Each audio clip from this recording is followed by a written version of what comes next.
talked to a gentleman called Abu Bakr Dahez. It's from Brighton. And Abu Bakr is, is a man in some grief, I guess, at the moment, because two of his sons have died fighting it in Syria. Abdullah killed in April. Jaffa, he found out about Jaffa, who was 17 on Monday. He's got another son still there. Abu Bakr, thanks for talking to us. Good afternoon to you. Good afternoon. Thank you very much for... I think on behalf of parents everywhere, I first of all say our profound sympathies to you. It must be a terrible time for you. Obviously, yes, and thank you for your sympathy. It is very hard time, very painful, and we're in grief, pain, sadness.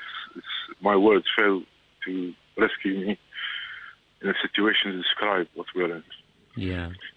Can you tell us what you have learnt about the death of your son Jaffa?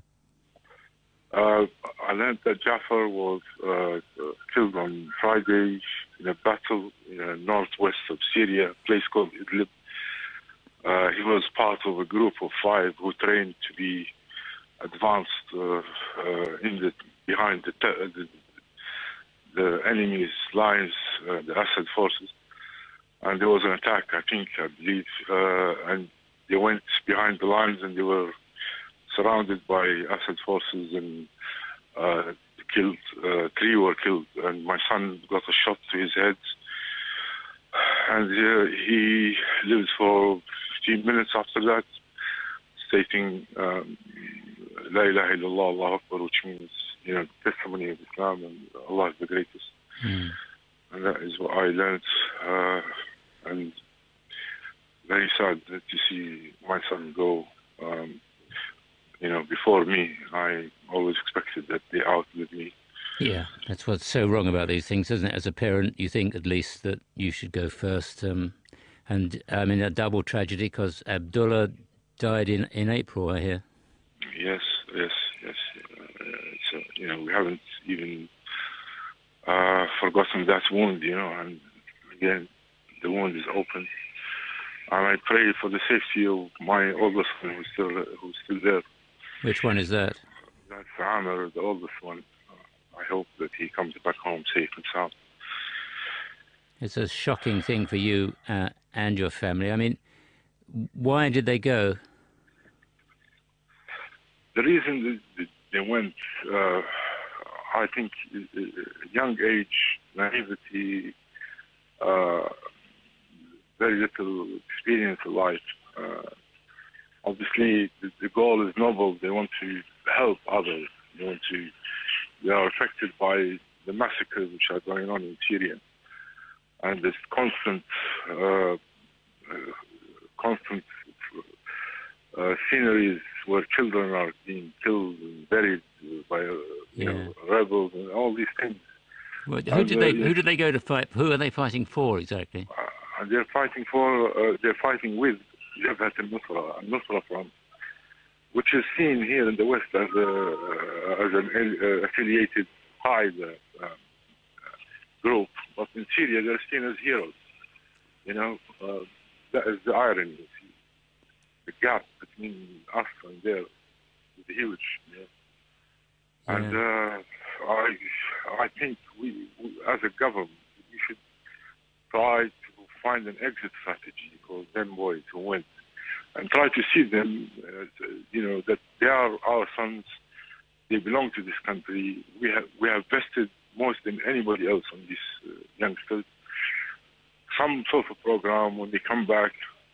They should not be pushed further, by telling them that you're criminals and you will be prosecuted, and trying to find even weird laws which have been under the dust for years for treason. Try to forget the prejudice. And they are just boys. I mean, Jaffa was 16 when he left. I was reading the story of his. I mean, it's asking his mum for a last cuddle, and then looking for his spectacles, and then off he went. You didn't know? Did you have any idea that he was going to do that? No, I had no idea concerning Abdullah and Jaffa. None of us had any idea, the slightest idea, that they are planning to go there. I only knew when they didn't come back home at night and their passports were missing. And that's how I knew the second day that they must have went to join their brother. I tried to get. I went after them in Turkey. I met up with them. Tried to convince them to come home. They wouldn't listen. There was no. I didn't succeed. I failed. I say. Well, you tried. Do you understand what motivates them? I understand what motivates them. I'm proud of this feeling and this self-sacrificing for others. But I don't think this is the place.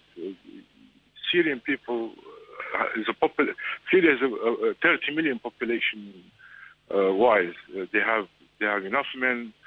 They're known in history to be brave and fighters. They don't need a foot soldier. They need you here, lobbying your government to equip them with the quality weapons to stop or to put up no-fly zone so that he doesn't bombard them with, to collect aid for them, to educate the population about this atrocity. You can help much more from here than being a single foot soldier there. What can you add? Do? So what about Amma? Have you talked to him? You're the son who is still there. Have you got contact with him? Is he going to stay or not? Of course. I keep my my relation with them. Obviously, I have no other option. They are my sons at the end, and I try as much as I can to get him to realize that he can help in so many ways. Unfortunately, the way the establishment has dealt with this, I've become suspect. My passports are confiscated for 6 months now. I've been barred from, restricted. My movement is restricted. I could have gone, tried again and again, appealed to them, but I don't know why. I mean, if I wanted to join the fight, I've been there 5-6 times, and I've been in the refugee camp working with relief and aid. I mean, I could have joined the fight long before the government even started doing these things. But why they're doing this to me, I don't know. Well, perhaps it's very difficult to put the point to you in your present distress, and in a way I apologise for doing so. But the fear is that people like your sons go to the conflict, they come back radicalised, they come back hating the West and preparing to carry out terrorist operations. That's the fear. Okay, I understand this fear, where it's coming from. Legitimate. I know it's a nightmare for the security services, and I totally support their effort to protect us here as civilians in this country. But at the same time, this conclusion that everybody who goes there will come back and be a threat, where's the evidence for that? I tell you, from my experience, the Libyan revolution, many Libyans went from this country and fought and came back, and they are living in a civilized manner, no threat to this country. None of them has tried to do anything in this country. Go back to the Bosnian conflict. Many people went and fought in Bosnia to protect the civilians there and help them. They came back, they live here. None of them has committed any terror attack. Go back to Afghanistan. Same thing. But the trouble is, the IS does seem to be different. Let me ask you the other hard question. Do you or your family have sympathies, or do you support that organization, IS? IS, is an organization which is bloodthirsty, out seeking revenge, no more nor less. They are killing anybody who is in front of them. No Muslim who understands Islam or any other human would agree with such criminals. IS is a big danger to Iraq, to Syria, to the world. We agree. We all agree on this point. But at the same time, not everybody who goes there, is in agreement with IS. I mean, Al-Nusra Front are fighting the IS. They've been fighting before the Americans started. The Free Syrian Army are fighting the IS, and so on and so forth. But if you push those lads that they have no option, no exit strategy, I fear that they will, they're pushed more and more towards a situation where they find themselves, there is no other option. Abu Bakr, can I just say, thank you very much for talking to us, and my real profound sympathies for what you've lost, and it was good of you to explain some of what's been going on. Thank you very much indeed for your time. Thank you indeed to all those who have taken part in the debate, though none of them, I think, quite as powerful as the testimony to which we've been listening in the last 10 minutes. That was Abu Bakr Dehaes from Brighton, two sons have died fighting in Syria, and a third is still out there and still fighting. And